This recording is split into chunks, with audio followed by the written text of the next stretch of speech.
शिष्टामृतभुजो यान्ति ब्रह्म सनातनम नायम लोकस्य यज्ञस्य कुतोन्यः कुरु सत्तम। नमामि सद्गुरुं शांतं सच्चिदानंद विग्रहं पूर्ण ब्रह्मपरानंद मीशम आळंदी वल्लभम। भगवंताच्या कृपेने सर्व साधू संतांच्या आशीर्वादाने पुण्यसलीला इंद्रायणी मातेच्या पावन तीरावर संजीवन समाधिस्थ ज्ञानेश्वर महाराजांच्या या पवित्र अशा अलंकापूर नगरीमध्ये जोग महाराज वारकरी शिक्षण संस्थाने आळंदी देवस्थान यांच्या माध्यमातून सिद्धेश्वर भगवंताच्या पवित्र अशा प्रांगणामध्ये ज्ञानेश्वर महाराजांच्या चरणाजवळ बसून आपण रोज ज्ञानेश्वरीचं चिंतन करत आहोत। आजच्या या सेवेमध्ये उपस्थित सर्व माऊली स्वरूप असणारे भाविक भक्त श्रोते सज्जन माता भगिनी सर्वांना वंदन करून आपण सर्वांनी मिळून हे चिंतन करायचं आहे। चौथ्या अध्यायातील 31व्या श्लोकाचा विचार आपला सुरू आहे। भगवान श्रीकृष्ण परमात्म्यांनी भगवान अर्जुनाचं निमित्त करून गीतेचा दिव्य उपदेश करत असताना भगवंतांनी यज्ञांचं वर्णन केलं। भगवान परमात्म्याच्या करिता जी जी काही क्रिया आपण करतो ते सगळं यज्ञ। मग असे यज्ञ केल्यानंतर काय प्राप्त होतं, कशाकरता हा यज्ञ करायचा, तर भगवान त्याचं उत्तर या श्लोकात सांगतात। यज्ञशिष्टामृतभुजो यान्ति ब्रह्म सनातनम। भगवान म्हणतात यज्ञामध्ये अवशिष्ट असलेलं जे काही शिल्लक राहिलेलं आहे, जे अमृत आहे, त्या अमृताचं भोजन जे कोणी करतात त्यांना सनातन असलेल्या ब्रह्मस्वरूपाची प्राप्ती होते। नायम लोकोस्ति अयज्ञस्य कुतोन्य कुरु सत्तम। अर्जुनाला भगवान म्हणतात हे कुरु सत्तम, ज्याच्या जीवनामध्ये यज्ञ नाही असा अयज्ञ जो आहे त्याच्या जीवनामध्ये त्याला या लोकातलंही सुख मिळत नाही, मग आता परलोकातलं कसं मिळेल। भगवान परमात्म्याने यज्ञाचं महत्त्व सांगितल्यानंतर यज्ञ केल्यानंतर आपल्याला काय लाभ होतो हे सांगत असताना यज्ञामध्ये जे अवशिष्ट राहतं ते अमृत आहे असं म्हटलं। आपण काल थोडासा विचार केला। अमृत शब्दाचा अर्थ जे अमर करतं माणसाला त्याला आपण काय म्हणतो, अमृत म्हणतो। अमृत जर माणसाला मृतही जीवितल आहे अमृत सिद्धी म्हटलंय। एखादा मेलेला मनुष्य असेल आणि त्याला जर अमृत मिळालं तर काय, तो जिवंत होतो। म्हणून अमर करणारी जी वस्तू आहे तिला अमृत असं म्हणतात। भगवान म्हणतात प्रत्येक यज्ञामध्ये जे शेष राहतं ते अमृत असतं। आता कोणत्या यज्ञामध्ये कोणतं अमृत शिल्लक राहतं, इथे अमृत शब्द भगवंताने उपलक्षण म्हणून वापरला। प्रत्येक यज्ञातला अमृत वेगळा आहे। आपण उदाहरण पाहिलं, उदाहरणार्थ अन्नदानाचा यज्ञ आपण केला, जाऊ द्या सगळ्या लोकांना आपल्याला नाही खाऊ घालता आलं, एका माणसाला आपण जेव घातलं, जाऊ द्या बाहेरच्या एका माणसाला जाऊ द्या जेव घालायचं जाऊ द्या, घरातल्या सगळ्या माणसाला जेव घातलं आणि नंतर जो जेवला त्याला काय प्राप्त होतं, अमृत प्राप्त होतं। कोणतं अमृत प्राप्त होतं, सगळे जेवले आणि आता मी जेवतोय, एक समाधान असतं, ते समाधान सुद्धा अमृतापेक्षा कमी नाही, लक्षात ठेवा। अनेक लोकांना जेव घातल्यानंतर मग हा शेवटी जेवतो, तो यज्ञातला प्रसाद तो खातो, तो प्रसाद जो आहे त्याचा अंतःकरण प्रसन्न करतो आणि अंतःकरण प्रसन्न होणं यालाच अमृत असं म्हटलंय। प्रसादे सर्व दुःखानां हानिरस्योपजायते प्रसन्न चेतसो ह्याशु बुद्धी पर्यवतिष्ठते। त्या श्लोकावरच्या वय बघा। देखे अखंडित प्रसन्नता आथी जेथ चित्ता रिगणे नाही समजता संसार दुःखा। पुढची ओळी काय, अमृताचा जट निर्झरू प्रसवे जयाचा जठरू क्षुदे तृषेचा अडदरू नाही तया। बघा, तिथं अमृत शब्द आणला ज्ञानेश्वर महाराजांनी. म्हणजे प्रसाद प्राप्त झाला तर प्रसादाने अंतःकरण प्रसन्न होतं. प्रसाद म्हणजे काय, आपण त्यावेळेस विचार करून आलो. प्रसाद म्हणजे एकदम फक्त नारळ, पेढे, चुरमुरे हा प्रसाद नाही.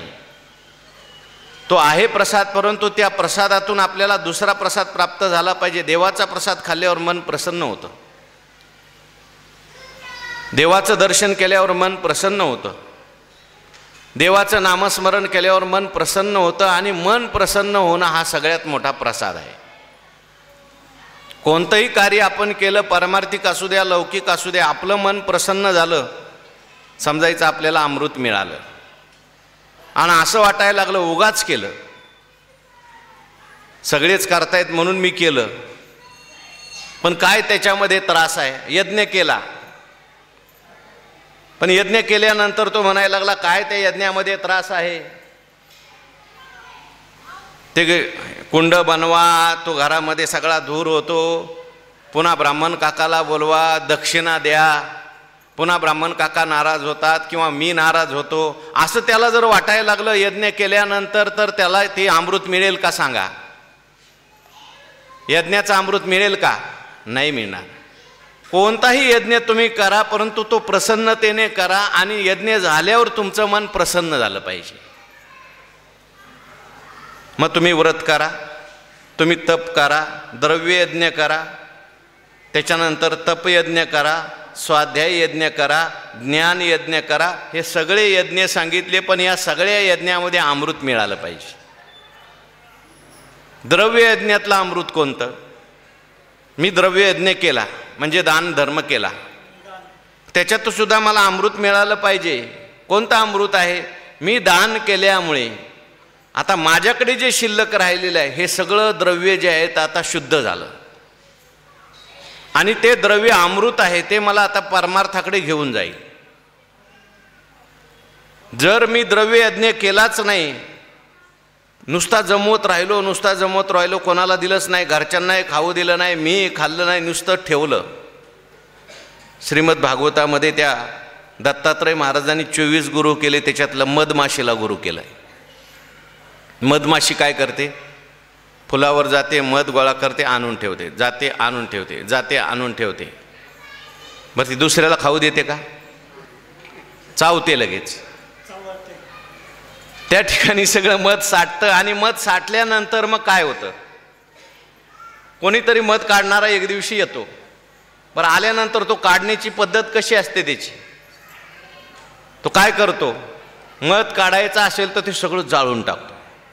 आता जाळल्यानंतर माशाही जळतात, झाडही जळतं, म्हणजे जीवही गेला आणि मधही गेलं, आणि हाती काय आलं.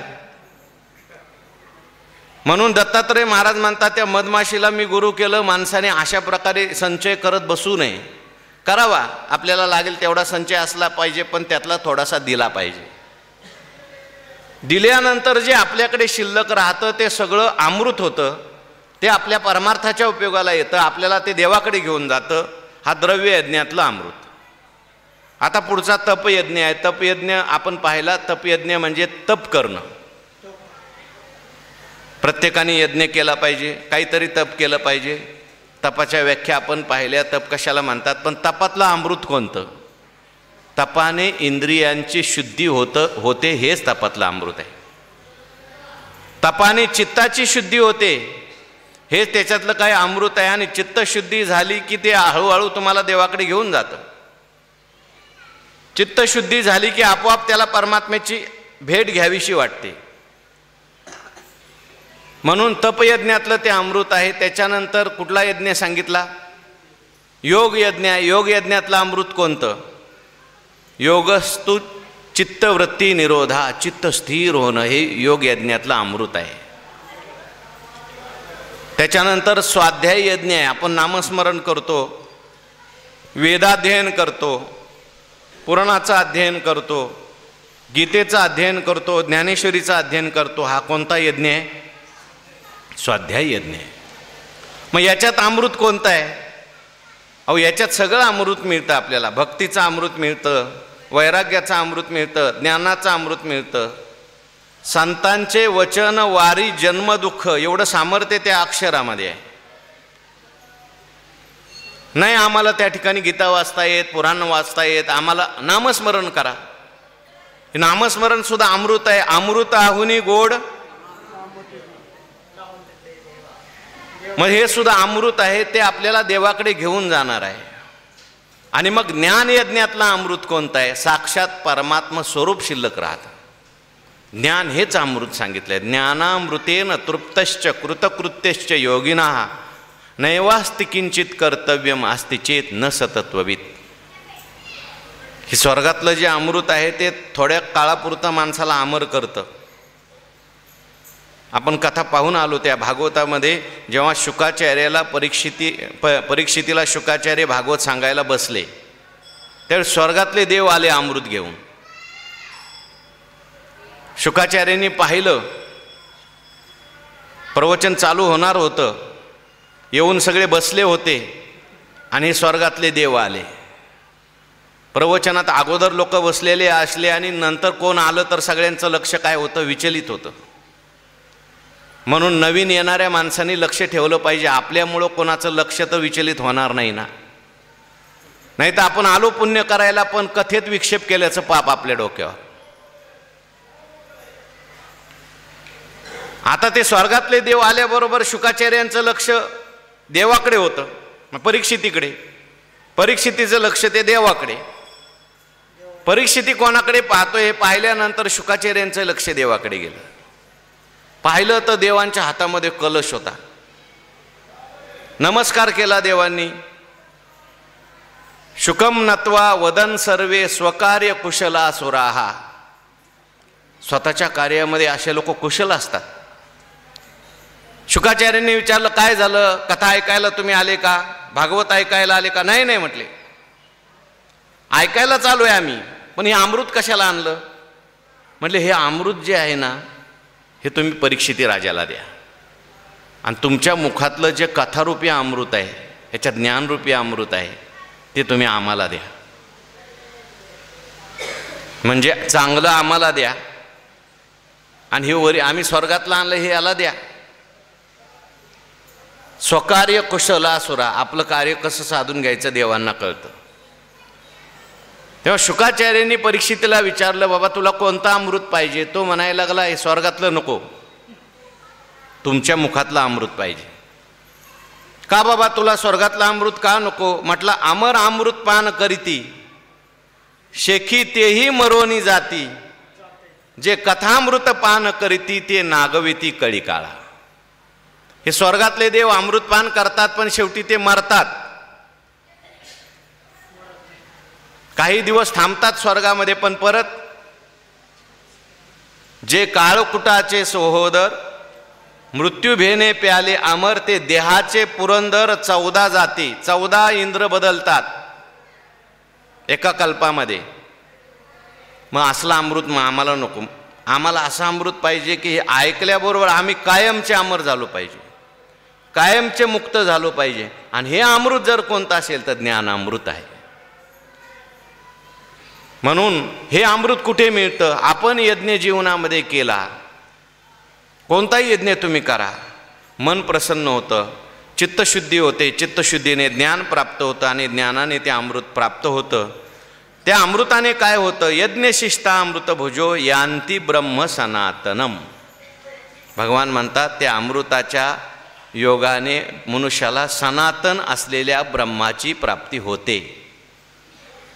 सनातन हा विशेषण वापरले ब्रह्माला. सनातन ब्रह्म म्हणजे सदा भव सनातनः, जे सदा आहे, नित्य आहे, अविनाशी आहे, असं जे व्यापक असलेलं जे तत्व आहे त्याला ब्रह्म असं म्हणतात, त्यालाच परमात्मा असं म्हणतात. त्या परमात्म्याची प्राप्ती या अमृताच्या द्वारे होते. सनातन ब्रह्म आहे बरं का. बाकीचं ब्रह्म आहे, समजा जीव ब्रह्म आहे, पण ते सनातन नाही. एखाद्या लोकाची प्राप्ती झाली, कैलास लोक प्राप्त झाला, वैकुंठ लोक प्राप्त झाला, तो सनातन नाही. स्वर्गलोक प्राप्त झाला, सनातन नाही. पण भगवान परमात्मा म्हणतात, तुम्ही जर यज्ञ केला ब्रह्मप्राप्तीच्या हेतूने केलेला असेल तर तुम्हाला सनातन ब्रह्माची प्राप्ती एक दिवस होणार. मग कोणी असं म्हणेल का द्रव्य यज्ञ केला आणि त्याने ब्रह्माची प्राप्ती व्हायला लागली? शास्त्र तर सांगतं ऋते ज्ञानान्न मुक्ती, मुक्ती ज्ञानाने होते, द्रव्य यज्ञाने कशी काय होईल? अरे बाबा, द्रव्य यज्ञ केल्यानंतर चित्तशुद्धी होईल, त्याच्या अंतकरणामध्ये पुण्य निर्माण होईल आणि हळूहळू तो ज्ञानाकडे प्रवृत्त होईल आणि ज्ञानाने पुढे मोक्ष प्राप्त होईल. म्हणून हळूहळू का होईना, काहींना लगेच प्राप्ती होते, काहींना हळूहळू होते, पण होते. नाही कल्याण कृत कश्चित दुर्गतीन तात गच्छती. परमार्थात केलेलं काहीच वायाला जात नाही. कोणाला लगेच मुक्ती मिळेल, कोणाला हळूहळू मिळेल, पण मिळेल. म्हणून यांती ब्रह्म सनातनम. भगवान परमात्मा म्हणतात, जे यज्ञ करत नाही त्यांचं काय होतं? अयज्ञश्च अयम लोकः न अस्ति. जे यज्ञच करत नाहीत, यज्ञ याचा अर्थ व्यापक घ्या. आता मागचे यज्ञ घ्या, द्रव्य यज्ञ करत नाही म्हणजे कधी दुसऱ्याला दान करतच नाही, त्याला काय होईल? त्याचा हा लोकसुद्धा बिघडतो आणि त्याचा परलोकसुद्धा बिघडतो. जो दानच करत नाही, कधी लोक त्याला चांगलं म्हणतात का हो? त्याची कीर्ती होते का? कीर्ती होत नाही, अपकीर्ती होते. हा मनुष्य कदर्यू आहे, कृपण आहे. म्हणजे या लोकामध्ये सुद्धा त्याला लोक नावं ठेवतात. आणि मग परलोक तर गेलाच गेला. दान केलं नाही, परलोक कसा मिळेल? तपयज्ञ केलाच नाही तर हा लोक सुद्धा, या लोकात सुद्धा तप नसेल जर माणसाच्या जीवनामध्ये, त्याची इंद्रिय शुद्ध राहत नाहीत.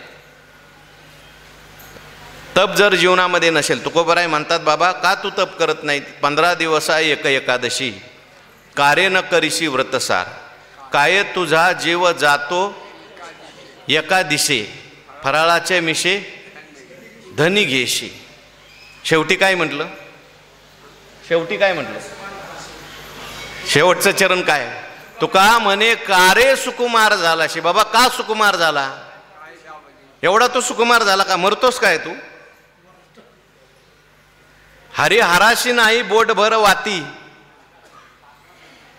इथं तुला बोटभर वाद द्यायला नको वाटतं? काय जाब देशी यमद होता. यमाचे दूत तुला विचारतील गेल्यानंतर, काय काय केलं सांग, काय दान धर्म केला सांग, काय चिंतन केलं सांग, काय तप केलं सांग. होते डोळे तुम्हा कान मुख,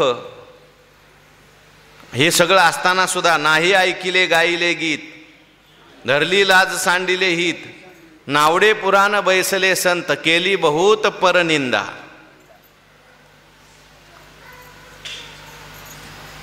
मग त्यांना दंड केल्याशिवाय यम राहत नाही. म्हणून द्रव्य यज्ञ केला, तप यज्ञ नाही केला तर हा लोक सुद्धा नाही. या लोकातले भोग सुद्धा त्याला भोगता येत नाहीत आणि परलोकातले तर गेलेच गेले. स्वाध्याय यज्ञ केला नाही तर या लोकात सुद्धा आनंद नाही. परलोक तर गेलाच गेला.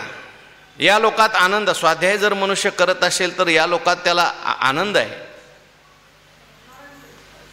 चिंतन करता करता चिंतने चिंतने तद्रुपता, काया मने वाचा सेवक होईल येचा, स्वानंद साम्राज्याचा चक्रवर्ती करी. इथं स्वानंद साम्राज्य प्राप्त होतं. कायेने वाचेने मनाने आपण जर गीतेची सेवा केली, ज्ञानेश्वरीची सेवा केली, एवढं त्या ठिकाणी म्हणजे हा लोकही सुधारतो आणि परलोकही सुधारतो. अमृत मिळतं. अमृताचं सेवन केल्यानंतर ब्रह्म मिळतं.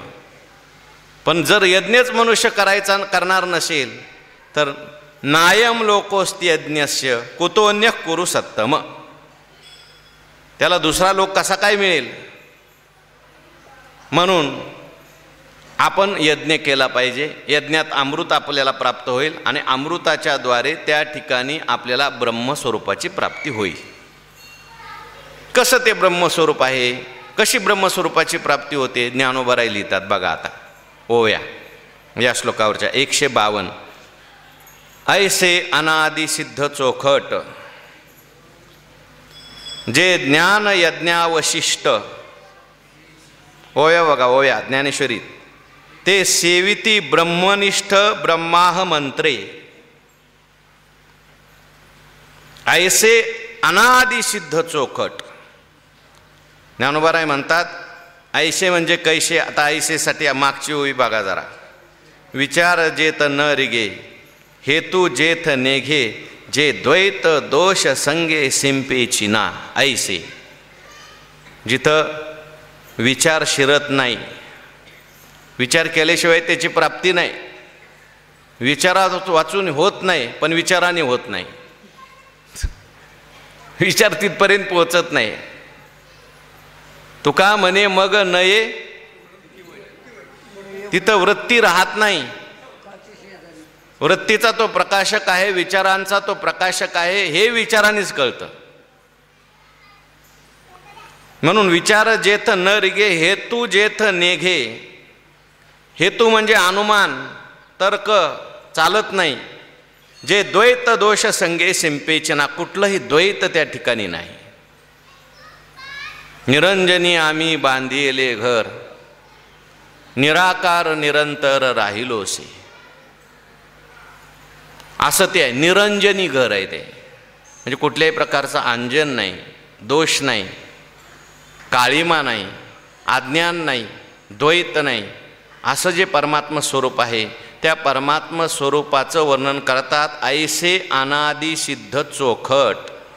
ते परमात्म स्वरूप कसं आहे? अनादि आहे, सिद्ध आहे आणि चोखट आहे. आता अनादि म्हणजे ज्याला कोणी आदी नाही तो अनादि. सगळ्यांचं तो कारण आहे, त्याला कोणतंही कारण नाही. त्याचं कारण कोण आहे?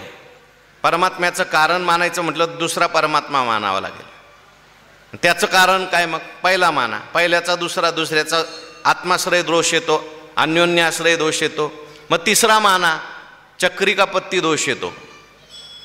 मग त्याला आणखीन कोणतरी कारण मानावंच लागेल. म्हणून परमात्म्याला कोणीही कारण नाही, तो अनादि आहे असं मानावं लागतं. अनादि अंबिका भगवती आणि सिद्ध आहे. परमात्मा हा साध्य नाही तर तो काय आहे? सिद्ध आहे, नित्य आहे. अशा प्रकारचं अनादि सिद्ध चोखट म्हटलं. पुन्हा चोखट याचा अर्थ तिथे कुठल्याही प्रकारची अशुद्धी नाही. इतर गोष्टी शुद्ध असतात परंतु त्या अशुद्ध होतात. परंतु परमात्मा असा आहे की परमात्म्याच्या संगतीत जे गेलं ते सगळं शुद्ध होऊन जातं. परमात्मा स्वरूप किती अशुद्ध असलेला जीव आहे, पण परमात्मा स्वरूपाचं चिंतन केलं की तो काय होऊन जातो? शुद्ध होऊन जातो. जसं अग्नी आहे, अग्नीच्या सहवासात जी जी वस्तू आली ती अग्नी स्वरूप होऊन जाते. तसं परमात्म्याच्या सहवासात जे जे आलं, परमात्म्याचं परमात्मा स्वरूप जो झाला तो तसाच होऊन जातो. जय जय वो शुद्धे उदारे प्रसिद्धे, अनवरत आनंदे वर्षतीये. निरपेक्ष शुद्धता भगवंताच्या ठिकाणी आहे, त्याच्यासारखं शुद्ध कोणी नाही. म्हणून अनादि सिद्ध चोखट जे ज्ञान यज्ञावशिष्ट. बघा, ज्ञानेश्वर महाराजांनी यज्ञातलं अवशिष्ट काय मानलं? कशाला मानलंय अमृत? ज्ञानेश्वर महाराजांनी अवशिष्ट काय राहतं? अनादि सिद्ध चोखट जे ज्ञान जे ज्ञान अनादि आहे, जे ज्ञान चोखट आहे, जे ज्ञान सिद्ध आहे, असं सिद्ध ज्ञान अवशिष्ट राहतं. हेच अमृत. जे उन्मनीचे लावणे, जे तुर्याचे तारुणे, अनादि जे अगण्य परमतत्व. अनादि जे अगम्य परमतत्व हे राहतं शिल्लक. आणि हे राहिलंही कळत नाही बरं का. आणि जोपर्यंत कळतंय तोपर्यंत अजून राहिलेलं नाही. मी बुडालो असं म्हणतो, तो बुडाला का? आणि बुडाला तर सांगायला कसं काय शिल्लक राहिला? पण शब्दाशिवाय कळत नाही म्हणून सांगावं लागतं असा त्याचा अर्थ आहे. अनादि सिद्ध चोखट जे ज्ञान यज्ञावशिष्ट, त्या यज्ञ कोणताही यज्ञ केला ना पुढे अवशिष्ट ज्ञान राहतं. म्हणजे हे सगळे यज्ञ तुम्हाला चित्तशुद्धीद्वारे ज्ञान प्राप्त करून देतात. आणि कोणतं ज्ञान? जे अनादि आहे, ज्ञातृज्ञेयाविन नुसधेची जे ज्ञान, सुखा भरले गगन गाळीव जैसे, ते ज्ञान, सिद्ध असलेलं ज्ञान. सिद्ध म्हटलं ज्ञानोबरायांनी, प्रमेय परिच्छेदे प्रमाणत्व नांदे ते काही स्वतः सिद्धे वस्तूच्या ठाई. ज्ञानोबराय अमृतानुभवामध्ये म्हणतात, जिथं प्रमाता नाही, प्रमेय नाही, काही नाही, या सगळ्यांचा प्रकाशक असलेलं जे केवळ ज्ञान आहे ते सिद्ध ज्ञान आहे, चोखट ज्ञान आहे. सुसडा सूर्यकणाच्या राशी नित्य उदयो ज्ञानी अशी अस्तमानाचे जयासी आडनाव नाही. ते ज्ञान अवशिष्ट, ते सेविती ब्रह्मनिष्ठ ब्रह्माह मंत्रे. ते ब्रह्मनिष्ठ असतात, म्हणजे ब्रह्मावरच ज्याची निष्ठा आहे. या ज्ञानामुळे निष्ठा कशामध्ये निर्माण होते? ब्रह्मामध्ये. बुद्धिनिश्चय आत्मज्ञान, ब्रह्मनिष्ठा राखे पूर्ण, तत्परायण अहर्निशी. ब्रह्मनिष्ठ शब्द इथे आलाय. जो शब्द आलाय त्याच्या समांतर ओव्या सांगायच्या. तो शब्द ज्या ओवीत आलाय ती ओवी सांगायची, म्हणजे मग ते पूरक प्रमाण ठरतं. ब्रह्मनिष्ठ म्हटलंय. ब्रह्मनिष्ठ कोण? जे सतत ब्रह्मस्वरूपामध्ये राहतात ते सगळे ब्रह्मनिष्ठ. ते सेविती ब्रह्मनिष्ठ ब्रह्माह मंत्रे. ते सतत त्या ठिकाणी मंत्राचा जप करतात. पण कोणत्या मंत्राचा जप करतात? ब्रह्म अहम, अहम ब्रह्मास्मी. आणि या मंत्राचा जप करता करता ते ब्रह्मरूप होऊन जातात. केवळ ब्रह्मच शिल्लक राहतं. अशा प्रकारचं अमृत त्यांना प्राप्त होतं. सेविती जरी म्हटलेलं असलं तरी सेवन करण्याकरता आता ते वेगळे राहत नाहीत, तत्स्वरूप ते होऊन जातात. वेगळे नाही, परी वेगळेपणे भोगीजे, जैसे पक्षीये फळ चुंबीजे, तैसे नवे तेत विसरीजे भोगतेपणही. सेवन करतात म्हटलंय, पण ते सेवन म्हणजे ज्ञानोबराय म्हणतात जसं पक्षी फळाचं सेवन करतो, खातो, तसं सेवन आहे का? पक्षी वेगळा, फळ वेगळं. ब्रह्माचं सेवन करायचं म्हणजे ब्रह्मरूप होऊन जायचं, परमात्मा स्वरूप होऊन जायचं, हेच त्याचं सेवन आहे. म्हणून ऐसे शेषामृते धाले की अमर्त्य भावा आले, म्हणोनी ब्रह्मते जाहाले अनायासे. ऐसे, ऐसे म्हणजे यज्ञामध्ये अवशिष्ट असलेलं जे ज्ञान आहे ते ज्ञान, अनादिसिद्ध असलेलं ज्ञान, ब्रह्मरूपता त्यांना प्राप्त होते. आणि त्या ब्रह्मरूपतेमुळे त्या ब्रह्मालाच या ठिकाणी शेषामृत असं म्हटलं. शेष राहिलेलं जे आहे ते अमृत आहे. शेष कशाला म्हणतात? सगळ्याचा बाद केल्यानंतर जे शेष राहतं, सगळ्याचा बाद केल्यानंतर शिल्लक काय राहतं? देहाचा बाद केला, देह मिथ्या आहे. मनाचा बाद केला, बुद्धीचा बाद केला, मग शेष खाली काय राहिलं? निशेषावधिभूत, ज्याचा बाद होत नाही असा असलेला परमात्मा शिल्लक राहतो. म्हणून त्याला शेष म्हटलं. तुका म्हणे शेष घेईन, शेष घेऊन जाईल तुमचे झालिया भोजन. शेष म्हणजे परमात्मा, लक्षात घ्या. आणि त्या ऐसे शेषामृते धाले, त्या परमात्मा स्वरूपाकार ते झाले असल्यामुळे ते धाले, धाले म्हणजे तृप्त झाले.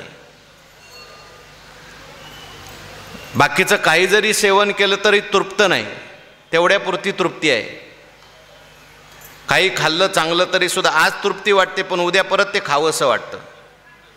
काही पाहिलं तरी आज तृप्ती वाटते, उद्या परत ते पाहावंसं वाटतं.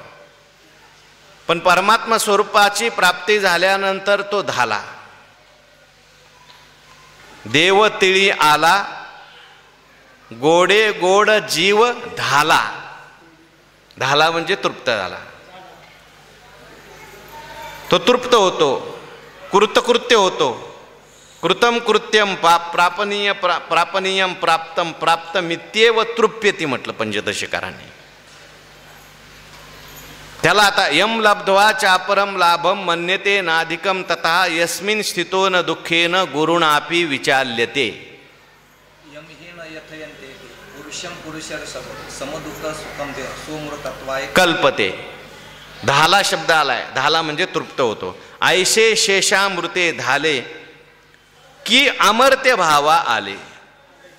आणि कुठल्या भावाला ते प्राप्त झाले? अमर्त्य भाव. म्हणजे आता मरण नाही, अमर झाले, मेल्यावर नाही, जिवंत असतानाच. जिवंत असतानाच ते अमर्त्य भावाला प्राप्त झाले. मरण माझे मरुनी गेले, मज केले अमर. ठाव पुशिले बुड पुशिले. किंवा मरणा हाती सुटली काया विचारे या निशे. तुकाराम महाराज म्हणतात, लोक विचारायचे तुकाराम महाराज तुम्हाला मरणाची भीती वगैरे वाटते का? ते परीक्षितीच्या चरित्रामध्ये आलंय. परीक्षितीला भागवत सांगितलं, म्हणजे ज्ञान सांगितलं, भक्ती सांगितली, वैराग्य सांगितलं. आणि भागवत ऐकल्यानंतर शेवटी आता शुकाचार्यांना जायचं होतं. परीक्षितीचं शरीर पडणार होतं, कारण त्याला तक्षक सर्पदंश करणार होता. शाप होता त्याला, 7व्या दिवशी तुला तक्षक येऊन ढसणार. कारण ते शाप काय खरा होणार हे शुकाचार्यांना माहिती होतं. परीक्षिती राजा पण शुकाचार्यांना म्हटला होता, आता साप चावणार आहे, मी मरणार आहे, पण बरं झालं माझं मरण मला कळलं. ज्याचं मरण जवळ आलं असेल त्याने काय करायचं?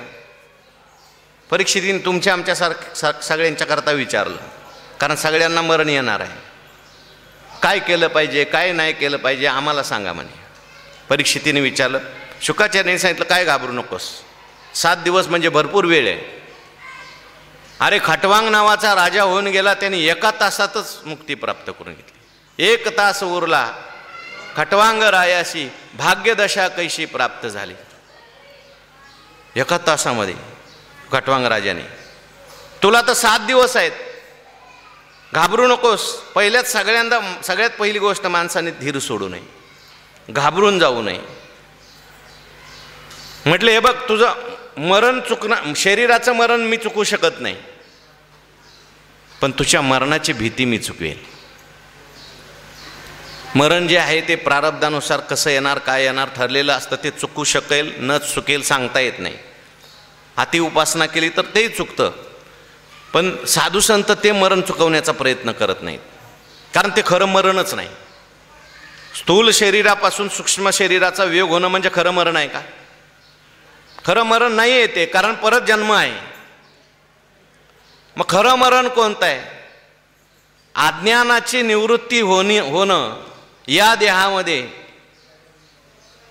स्थूल शरीर सूक्ष्म शरीर यांचा माझ्या स्वरूपाच्या ठिकाणी त्रैकालिक अत्यंत अभाव आहे असा निश्चय होणं जिवंत असतानाच, हे खरं मरण आहे. पण तुकाराम महाराज म्हणतात, मरण त्या परीक्षिती राजाला शुकाचार्यांनी सांगितलं, भागवत सांगितलं, आणि शेवटी जाता जाता सांगितलं, आता तू मृत्यूचाही मृत्यू आहेस. येईल तक्षक, चावेल तुला. राजा तू मरशील का रे, असं विचारलंय शेवटी. जसं अर्जुनाला भगवंताने विचारलं शेवटी, मी त्या ठिकाणी एवढी गीता सांगितली, पण ऐकलंस का नीट? का सांडी विखोरी गेले? का या कानाने ऐकलं आणि या कानाने गेलं? मुक्या बैरेची गोठी झाली काय? विखोरी गेले असं तर झालं नाही ना. तिथल्या ओव्या सांगा, त्या देवाने विचारलेल्या. देवाने काय काय विचारलं अर्जुनाला? कोणता श्लोक आहे? कश्चित येत श्रुतम पार्थ त्वया एकाग्रेन चेतसा. नीट ऐकलंस का रे बाबा? तुझा मोह वगैरे गेला का? अर्जुनाने काय उत्तर दिलं? नष्टो मोहा स्मृतिर्लब्धा त्वत्प्रसादात मयाच्युत. हे अच्युत, तुझ्या प्रसादाने आता मोह गेला. मोहाचे कांदे उरोनेदी. सांगा ओवी. मोहाचे कांदे उरोनेदी. गुंतलो होतो अर्जुनपणे, मुक्त झालो तुझेनीपणे. स्वदेहा नाम अर्जुनू परदेहा नाम स्वजनू संग्रामा नाम मलिनू पापाचारू. गुंतलो होतो. मी अर्जुन आहे, जगी मी एक अर्जुन. सांगा ओव्या देवा.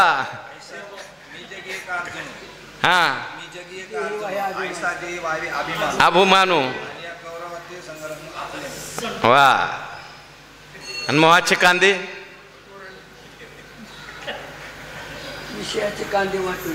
त्या ठिकाणी मोह गेला. जसं परिस्थिती त्या ठिकाणी म्हणायला लागला, महाराज तुम्ही असं भागवत सांगितलंय ना, त्या भागवतामुळे आता मरेल, शरीर पडेल माझं, पण मी मृत्यूचाही मृत्यू आहे. मरणा हाती सुटली काया विचारेया निश्चये. या कशा करता मी हे बोललो सगळं? ऐशे शेषामृते झाले की अमर्त्य भावा आले. जिवंत असताना त्यांचा निश्चय होतो. मरणा आईलीकडे मज मिळवून गेले पुढे, मग मरणी आणखीकडे जातील केवी. आता शरीराचे तयाच्या ठाई आडना उरले नाही. काही निमित्त आहे पा. हा, शरीराचं आडनावच उरलेलं नाही. येण्याची शरीरे किंबहुना येर झारे. हो, आणखीन एक ओवी आहे. जन्मे जन्मवारी आपण उरे, पैगा जो या परी. जन्मेची जन्म निवारी, मरणे मृत्यू मारी आपण उरे. किंब काय सुरुवात आहे? पैगा जो या परी, जो याप्रमाणे. जन्मे जन्म निवारी, मरणे मृत्यू मारी आणि आपण उरे.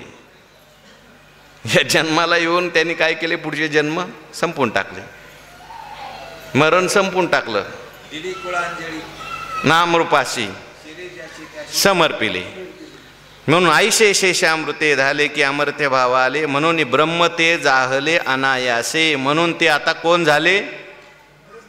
ब्रह्म झाले. ब्रह्मज्ञानी नाही बरं का. हा, ज्ञानी म्हटल्यानंतर अजून ज्ञान वेगळं आहे आणि मी वेगळा आहे. तो ब्रह्म झाला आता. आणि अनायासे शब्द वापरलाय. अनायासे म्हणजे आता सहज झाला. सहज का झाला? इतर होण्याकरता कष्ट आहेत, ब्रह्म होण्याकरता काही कष्ट नाही. कारण इतर व्हायचं म्हटल्यानंतर आपल्याहून भिन्न व्हायचं असतं. ब्रह्म व्हायचं म्हणजे ब्रह्म आपल्याहून भिन्न आहे का भिन्न आहे? अहो, मूळचाच ब्रह्म आहे,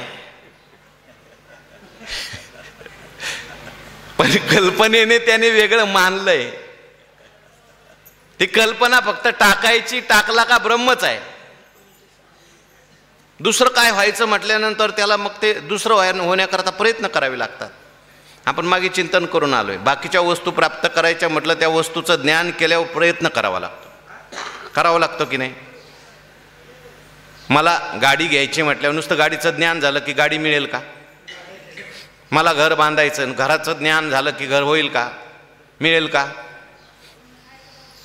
मला प्रयत्न करावा लागतो, तिथं जावं लागतं, पैसे भरावे लागतं, अमुक करा तमुक करा. म्हणजे ज्ञान झाल्यावर प्रयत्न करून ती वस्तू प्राप्त होते. केवळ ज्ञानाने प्राप्त होतं ते काय आहे? ब्रह्म आहे. ज्ञानाने प्राप्त होतं का अज्ञान जातं? फक्त ज्ञानाने अज्ञान जातं आणि ज्ञानरूप असलेलं ब्रह्म शिल्लक राहतं. म्हणून त्या ठिकाणी अशा प्रकारचं जे आहे अनायास शब्द वापरला. अनायासे.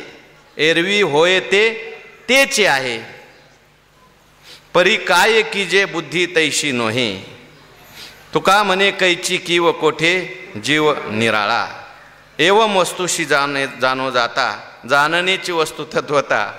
मग जाणणे आणि जाणता कैचा ओरे, हे सगळं कोणाला प्राप्त होतं? यज्ञ शेषातलं अमृत सेवन करतात त्यांना प्राप्त होतं. पण आता अयज्ञाला काय?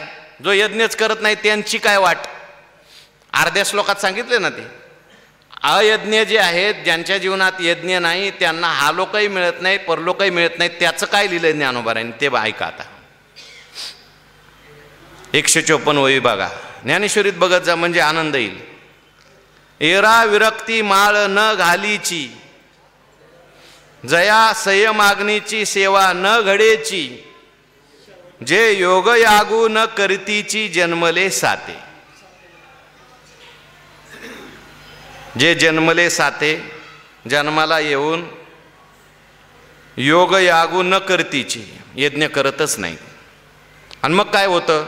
जया संयमाग्नीची सेवा न घडीची, यज्ञ करत नाही त्यामुळे त्यांना संयमरूपी अग्नीची सेवा घडत नाही.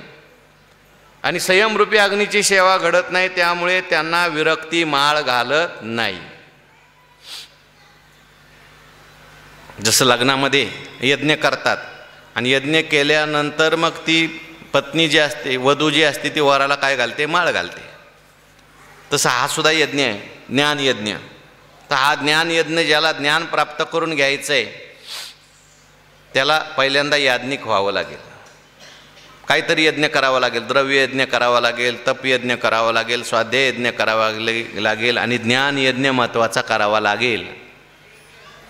त्याने काय होईल? ज्ञान यज्ञाने मग ज्ञान यज्ञाने ब्रह्म होतो. आणि नाही यज्ञ केला तर काय होईल? ज्ञानोबा सांगतात, योग यागू न करतीची, जे योग याग करत नाहीत, जया संयम अग्नीची सेवा न घडीची, यज्ञच केला नाही त्यामुळे संयमरूपी अग्नी जीवनात नाहीच आहे ना. इंद्रियांचं नियमन केलं नाही, खाऊ नये ते खाल्लं, पाहू नये ते पाहिलं, जाऊ नये तिथे गेला, करू नये ते केलं, काही संयम नाही. खंती ते न करा होणे, अंगा मनाशी रुचावे, येतुलेनी कृत्याकृत्य नाटवे, जो करण्याची नावे, जाऊ नये तिथं जायला लागला, बोलाव्या देवा, जाऊ नये तिथे जातो, करू नये ते करतो, बोलू नये ते बोलतो. हा नाही नाही, ओव्या सांगा म्हटलं. जाऊ नये तिथं जाय. ज्ञानोबारांनी फार शब्द चांगले तिथे वापरलेत. हे सगळं म्हणजे अयज्ञ मनुष्य आहे. त्याला काय? विरक्ती माळ घालत नाही, त्याला वैराग्य प्राप्त होत नाही. आणि जो आपल्या जीवनामध्ये आलेलं कर्तव्य कर्म देवाची सेवा म्हणून करतो, यज्ञ म्हणून करतो, त्याला मात्र वैराग्य माळ घालतं. तुका म्हणे हेचे आश्रमाचे फळ, परमपद बळ वैराग्याचे. सगळा आश्रम करा, जोडोनिया धन उत्तम व्यवहारे, उदास विचारे वेच करी. तुकाराम महाराज सगळे यज्ञ सांगून टाकले. धन मिळवा, उदास विचाराने वेच करा. उदास विचाराने वेच करायचं म्हणजे देताना मी देतोय अशी भावना ठेवायची नाही. देन हार कोई आवर है, भेजत है दिन रैन, लोग भरम हंपर करे तासू नीचे नैन. एक मोठे साधू सज्जन होते आणि त्यांना भगवंताने दिलेलं भरपूर होतं धन, द्यायचे पण देत असताना खाली पाहायचे. तुलसीदास महाराजांची त्यांची भेट झाली. म्हटले सगळे लोक देत असताना वर बघून देतात आणि तू खाली बघून का देतो? ते म्हटले देन हार कोई और है, भेजत है दिन रैन, लोग भरम हंपर करे तासू नीचे नैन. देणारा कोणी दुसराच आहे. तो माझ्याकडे पाठवतो म्हणून मी देतो, पण लोकांना वाटतं मी देतो, हा लोकांचा भ्रम आहे, तो होऊ नये म्हणून मी खाली पाहतो. तुकोबाराय सांगतात उदास विचारे वेच करी. पुढं काय म्हटलं? पुढचं चरण, भूतदया गायी पशुचे पालन, तानेल्या जीवन वना माझी. गायी पालन हा यज्ञ आहे, पशुचं पालन सुद्धा काय आहे? यज्ञ आहे. फक्त तो नुसता स्वार्था करता नको, जगासाठी असू द्या, आपलं तर होऊ द्याच, पण जगालाही काही उपयोग झाला पाहिजे. पर उपकारी म्हणून शब्द वापरला. नेने पर निंदा, परश्रिया सदा बहिणी माया. जो परोपकारी आहे कोणाची निंदा करत नाही, प्रत्येक स्त्री त्याला बहीण वाटते, आई वाटते, तो यज्ञ करतोय समजायचं. वाढवी महत्व वडिलांचे, आपल्या वाडवडिलांचं महत्व वाढवतो. असा जो कोणी आहे, तुका म्हणे हेचे आश्रमाचे फळ, परमपद बळ वैराग्याचे, उत्तमची गती तो एक पावेल, उत्तम भोगील जीव, उत्तम गती प्राप्त होईल म्हणजे हळूहळू तो परमात्मा स्वरूपाला प्राप्त होईल. ज्ञानोबराई लिहितात, जयाचे ऐहिक धड नाही. ऐका बघा पुढची ओवी 55. तयाचे परत्र पुसशी काही, म्हणून सांगो का वाई पांडुक मरा. जो यज्ञ करत नाही, कोणताच यज्ञ नाही ज्याच्या जीवनात, द्रव्य यज्ञ नाही, तप यज्ञ नाही, स्वाध्याय यज्ञ नाही, ज्ञान यज्ञ नाही, त्याचं ऐक धड होईल का? आणि ऐक ज्याचं धड नाही त्याचं परलोकात काय चांगलं होणार आहे?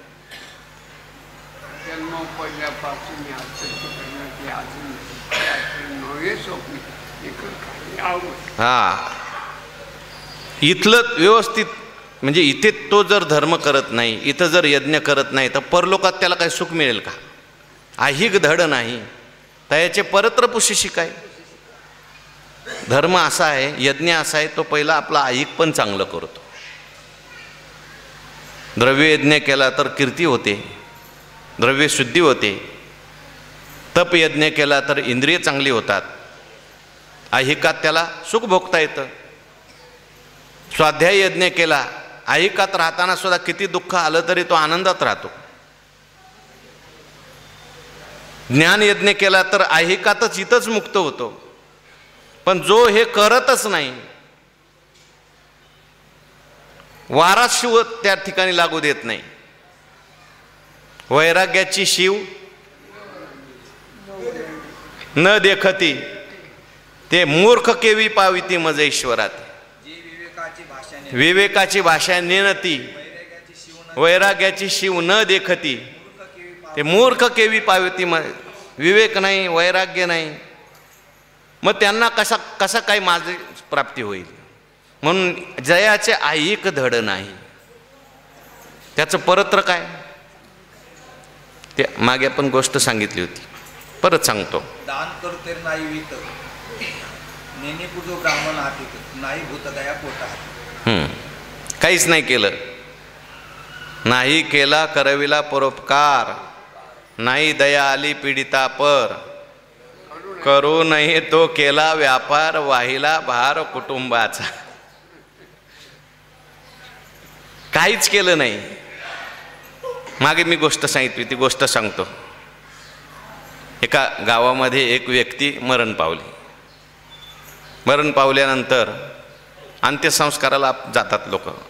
अंत्यसंस्काराला जावं बरं का, आपल्याला शक्य असेल तर. अंत्यसंस्कार हा सुद्धा यज्ञ आहे.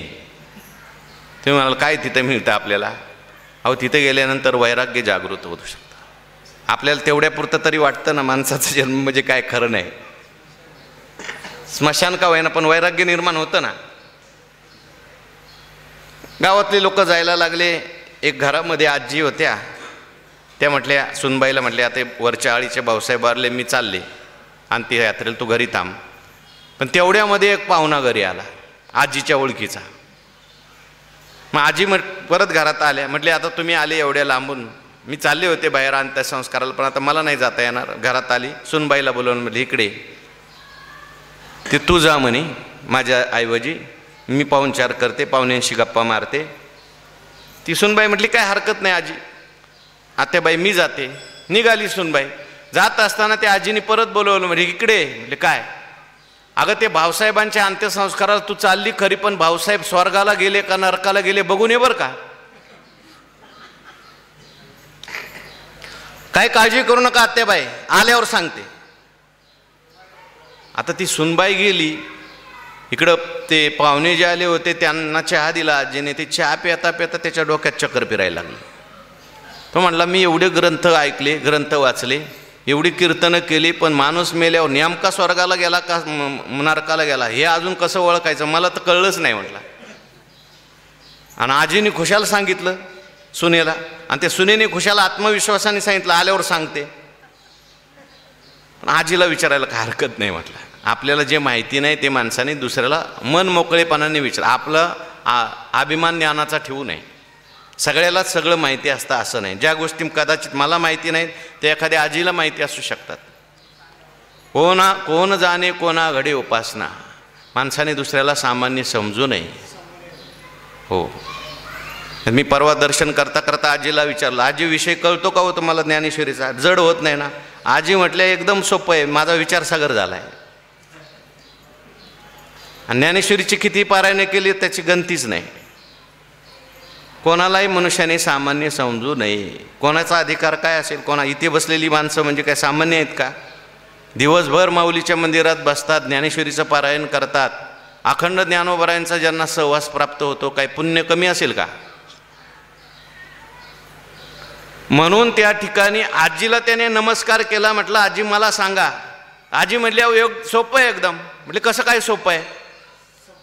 एवढं सोपं आहे याच्यामध्ये. म्हटले मी सुनबाईला सांगितलंय तिथं गेल्यानंतर माणसं काय बोलतात हेच ऐकायचं.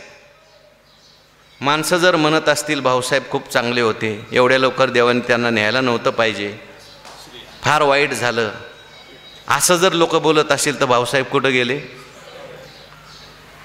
आणि लोक म्हणत असतील बरं झालं कटकट गेली, त्रास होता आम्हाला त्याचा. तुका म्हणे एका मरणेची सरे, उत्तमची उरे कीर्ती मागे. म्हणून ज्ञानोबराय सांगतात जयाचे ऐक धड नाही. इथे ज्याची कीर्ती असते त्याचा परलोक सुद्धा आपोआप चांगला होतो. इथे जो यज्ञ करतो, अमृताचं सेवन करतो, ज्ञान प्राप्त करतो, त्याचा परलोकाची काय चिंता करायची? इथंच मुक्त झाला तो, आता परलोकात मुक्त आहेच. पण ज्याचं हितच चांगलं नाही, हितच काय केलं नाही, जातील केवी, हे ज्ञानी माणसाचं. पण ह्याच्या विरोधी इथंच जर बोंब असेल तर वर काय बोंब लागणार आहे? मग तिथं आहे नाही ते यमाशी मारिती झोडीती तोडीती निष्ठोर यमाचे किंकर बहुसाल. म्हणून अशा प्रकारे यज्ञामध्ये जे अवशिष्ट राहतं त्याचं सेवन करतात त्यांना मात्र अमृताची प्राप्ती होते, ब्रह्माची प्राप्ती होते. जे करत नाहीत त्यांना मात्र हानी होते. भगवान आता उपसंहार करतात. एवं बहुविधा यज्ञा वितता ब्रह्मणो मुखे कर्मजान विद्धितान सर्वान एवं ज्ञात्वा विमोक्षसे. हे सगळे यज्ञ झाले. अर्जुनाला प्रश्न पडला नेमका यज्ञ करायचा कोणता? तर एवढे यज्ञ सांगितले तुम्ही, मग करू कोणता यज्ञ? आता कोणता श्रेष्ठ आहे आणि कोणता कनिष्ठ आहे हे आता भगवान सांगतात आणि विषय संपवतात. त्याचा विचार आपल्याला करायचा आहे. उद्याच्या प्रवचनात करू. पुंडलिक वरद हरी विठ्ठल श्री ज्ञानदेव तुकाराम.